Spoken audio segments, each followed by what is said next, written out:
Hey guys, what's up? It is Cyrus.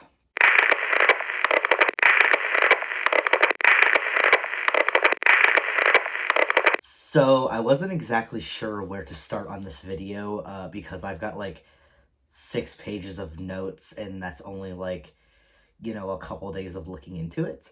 But today we are going to be talking about the flat earth. So I'm just going to talk and we're just going to see where we get. We are going to talk about what exactly the flat earthers believe in, why they believe in it, the history of the flat earth, basically everything you didn't know that you needed to know about flat earthers in 2024. I would just like to say that I'm about to hard jump into this subject, but I myself am not a flat earther, even though I'm about to really try to go into some of these points and really just try to, make you believe that the earth is flat. Sorry. This is going to be an open-minded video where I'm just going to talk about stuff that I found on the internet. I'm just going to basically summarize what I read, even if I don't necessarily agree with whatever it is or whatever reason it is. When I say flat earth, this is what I'm talking about. The earth, it's flat. So this is a flat, geocentric model of the Earth. Most of the time it's round, but I have seen older models where it is square. That just really depends on who you ask. Some people think that there is some sort of dome or hologram covering this. So basically that would be where the lights, the stars, and the planets are on this dome or, being projected from a hologram. The North Pole is going to be the center of the map, and basically the moon and the sun just move around on the Earth. While they're rotating, are going to act like giant spotlights, and much like planets do, like in, science, they don't follow the same path every time. So obviously, like, the closer they are to the North Pole, the colder it's going to be down here, and whatever. It explains the seasons. And of course, we cannot leave out the ice wall.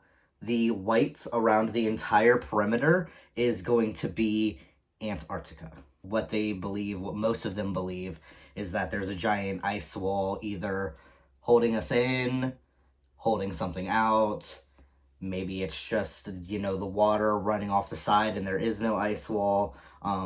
Whatever, it just depends on who you talk to. But that is going to be a bigger mystery for a different time. Let's jump into the history of the flat earth. I mean, everyone back in the day, and when I say back in the day, I mean like way back in the day, the early Egyptians back in the day, and the Israelites, and the Chinese, and the Indians, and the Norse folk all believed that the earth was flat to begin with.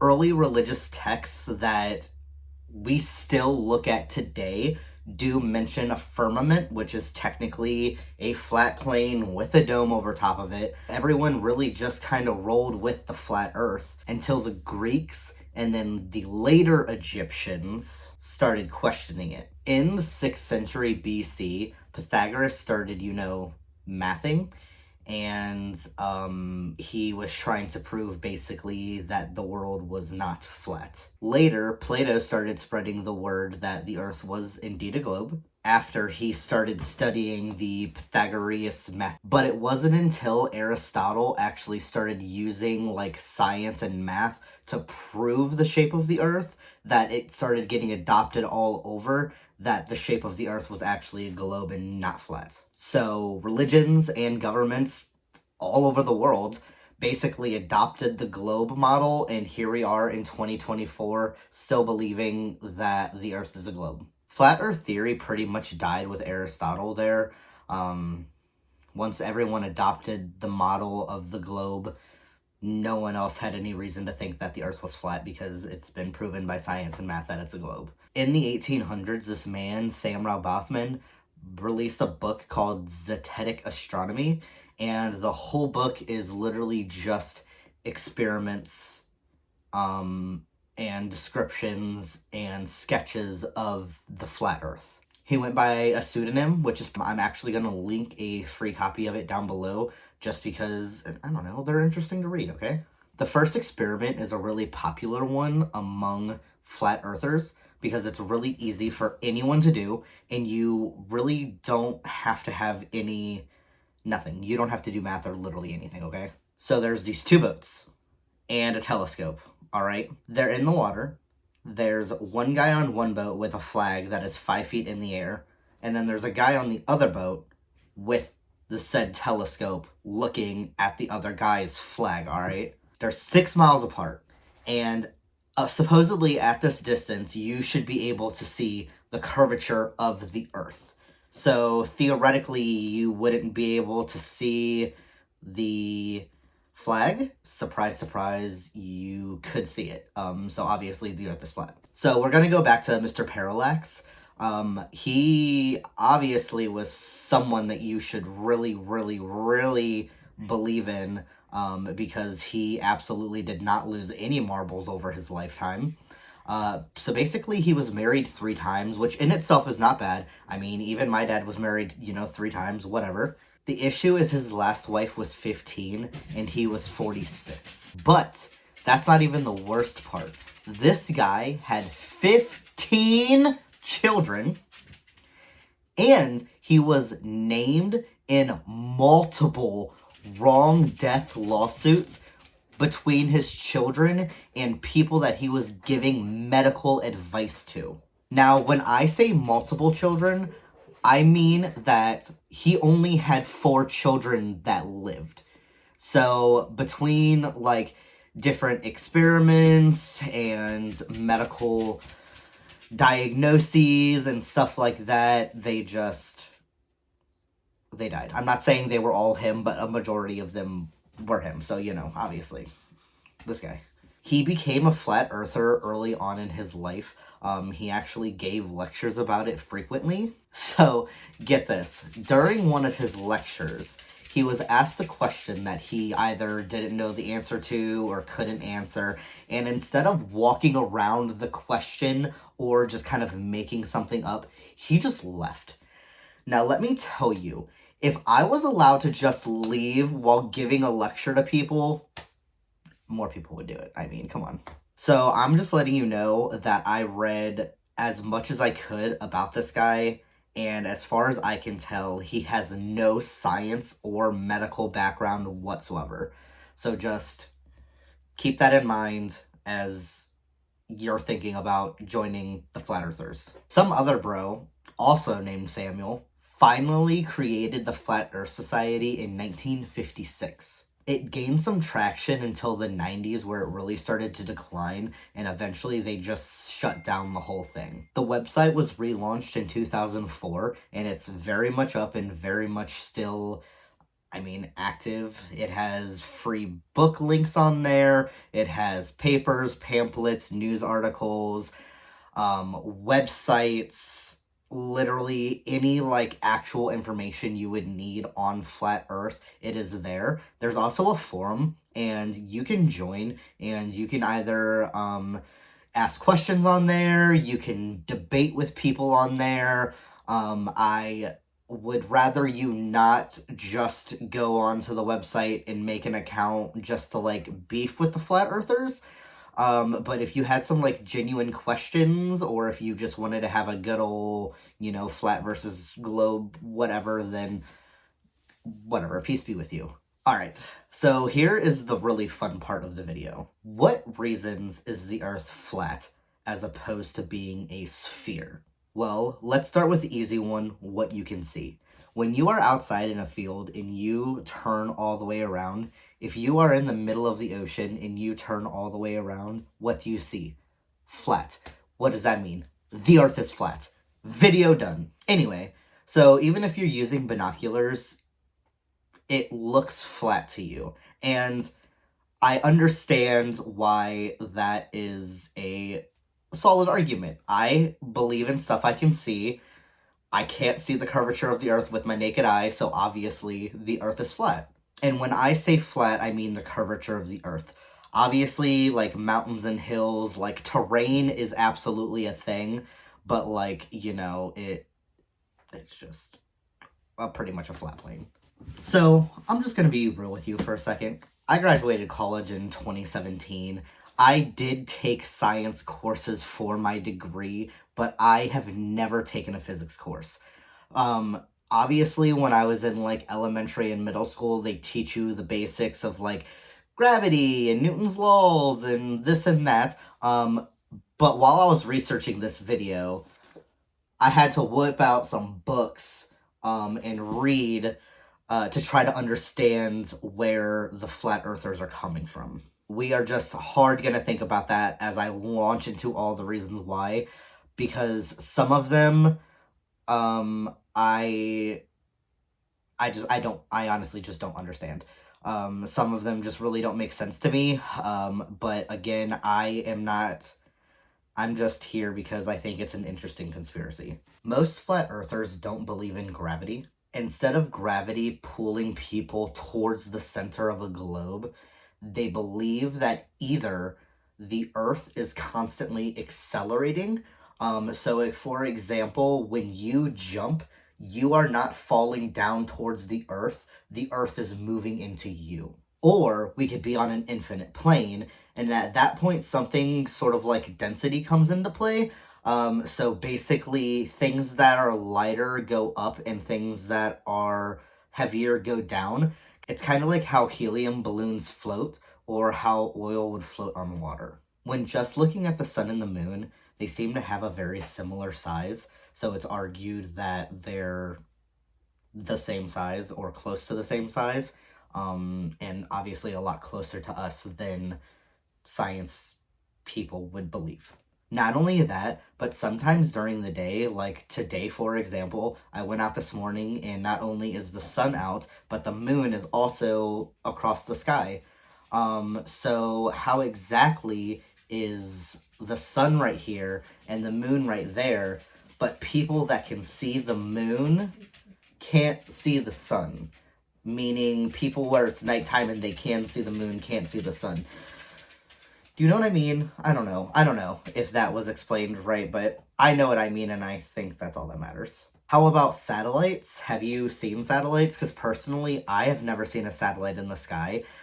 Even apparently from airplanes, you can't see them, and that doesn't make sense because, you know, the sky is only so big, and airplanes obviously fly as high as you would have satellites in orbit, right? You'd be able to see them?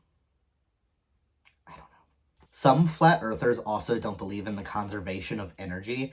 So when I say conservation of energy, I'm talking about basically the law that energy cannot be created or destroyed. It just changes forms. For example, electricity would be electrical energy, and it would change into heat energy, which would then change into light energy, and boom, we have lights. They believe that energy fluctuates, and that is as much as I read on that topic because I honestly got a little confused when we started going through these science loopholes. So, long story short, they hate Newton. Every single thing he brings up, from gravity to energy, flat earthers just don't. So this one I found a little interesting. I literally just read this and wrote it down, and I did not look into it at all. But supposedly on a map, the measurements from place to place, so the distance between a place, is the same on a globe map as it would be on a flat map. So a lot of popular apps that we use today, like Google Maps or Wiz, Zoom, I don't know, whatever, I don't know. I use Apple Maps. Anyway, they use the flat map to determine distance instead of a round map, which makes people think that, well, if they're not accounting for curvature, that means there is no curvature. I don't know how true this is because while I frequently am out at night and I see the moon, I never look at it too hard. It's more of just a glance thing, which, I mean, that's kind of rude because the moon is pretty cool looking. But we can see the same face of the moon always. And if you can see the same face, that means that it's not rotating, right? As you can tell with the world around us, we love peace. Peace and harmony is our favorite thing to do.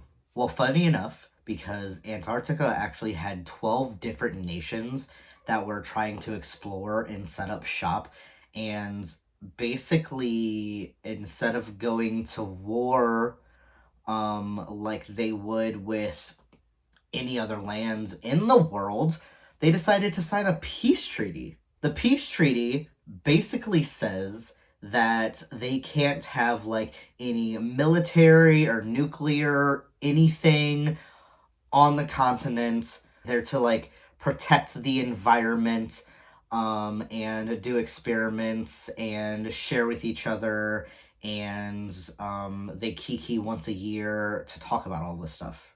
So as of last time I checked, there were 56 countries that were involved in this treaty now. It has been regarded as one of the most successful peace treaties to ever exist.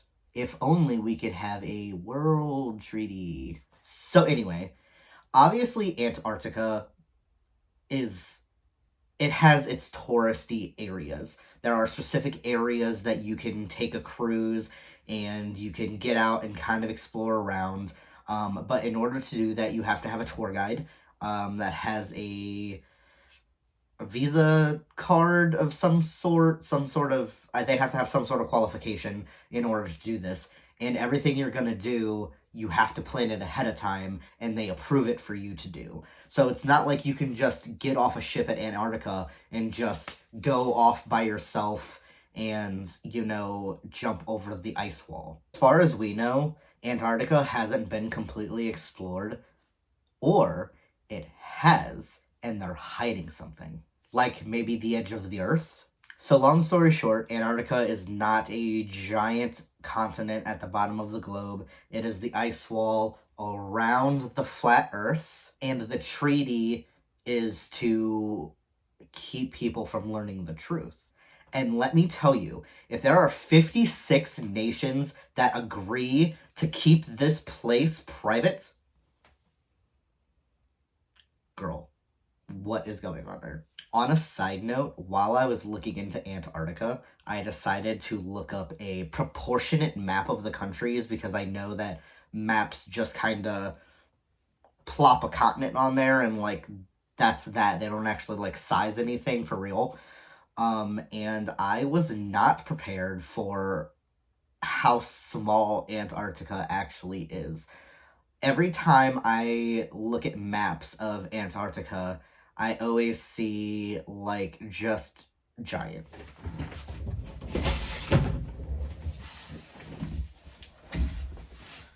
Can you see my map? Yeah, you can. So down here at the bottom is going to be Antarctica, right? And when you're looking at a whole map, it looks large. It looks like it's going to take up, like, this whole area, and it doesn't. Antarctica is actually the third smallest continent, and I was not prepared for that fun fact of the day. So, one of the points that I read about was about the magnetization of the polar magnets. All right, listen, so compasses always point north, okay, which is towards Polaris. How exactly does it always point north with magnetic inclination? From what I read, that means that there is not only a true north, but there's also like the second north. So which north are we going towards? Because there's only one north, you know what I mean? For those of you who don't know, Polaris is the North Star, which is the brightest star in the sky. And if you are lost in the woods, you are supposed to find that star so you at least know which way is north. If you cannot see the stars, then look for water and go downstream because you're more likely to find civilization downstream than upstream. And if the stars all kind of look bright and you can't really tell which one is the brightest, it is the tail of the Little Dipper. Whew! Alright, so let's get into NASA. So, how is the world flat if NASA exists? There has been people in space. There have been people that have orbited our atmosphere. There were men who walked on the moon, but how is that possible if the world is flat? Do you want to know? NASA lies. It's all one big lie. Apollo never happened. International Space Station never happened. Pictures of outer space? CGI. I just want to let you know that the first ever Star Trek series, which obviously takes place in space, was a show before we went to the moon. So I'm not defending and I'm not saying that the moon landing was fake, but what I am saying is that we could have faked it. We absolutely had the technology to fake it. Have you heard of composite images? Basically, it is when you take a bunch of really small pictures and put them together to create a larger photo. And that is literally what NASA does when they upload pictures of the Earth. None of them, you can literally go to pictures and see where they use, like, reuse portions of it, because the camera is not what we can't get far back enough for a camera to take an entire photo of the Earth because of how big it is. So they take little images and put them together to create one giant image of the round Earth to show to us so we can see that the Earth is round. So if they have the technology to basically make fake pictures of the Earth so it looks like one giant round picture, I mean, they could have easily edited out the edges and just made it curve. I also read that there are no 360-degree videos of outer space. I didn't look into this either, so I am not sure how true that is. But basically what they're saying is if you're in outer space and you're only showing a portion of the sky at all times, that's because you don't want people to see the fourth wall or the wall behind you, which is where the editors and the cameraman and the microphone holder guy and all of those people are. So I just want to end this on a last note. I just want to talk about celebrities who have either said that they believe in flat earth or they've kind of talked around it. I don't know how many of them are serious and how many of them are joking, because there's a couple of them that have seriously said they're a flat earther but then recanted their statement later on. So first off, we have a couple of famous basketballers. Obviously, Shaquille O'Neal himself and Kyrie Irving both have said that they believe the earth is flat. We have pro wrestler AJ Styles. We have the famous singer B.O.B. That girl from that, like, Every Person's Bisexual Awakening reality dating show, Tila Tequila. And of course, everyone's favorite person, Logan Paul, who does have an almost hour-long documentary for free on his channel about flat earth. About him discovering that he's a flat earther, I should say. If I have to recommend anything else, if you do not like reading and don't want to read the Zetetic Astronomy, I highly recommend you at least watch Behind the Curve. It is a flat earth documentary that is completely done by flat earthers. They do different experiments. They go to the convention. They interview and just talk about different flat earthers and music and the culture. I don't know. But it's really interesting. I don't even really like documentaries, but I've watched it probably 10 times. That's what this guy, Mark Sargent, he's like one of the main guys in the video, and I don't know. I think it's Just go watch it. I'm not going to say anything else. Just go watch it. So I just have to say, Mark Sargent, if you're watching this, I have bought a couple of your books, and I just gave you a plug for your documentary. I think the least you can do is text me back. I think it is incredibly rude that you put your phone number in the back of your books, but then don't reply when people message you. So I'm just saying,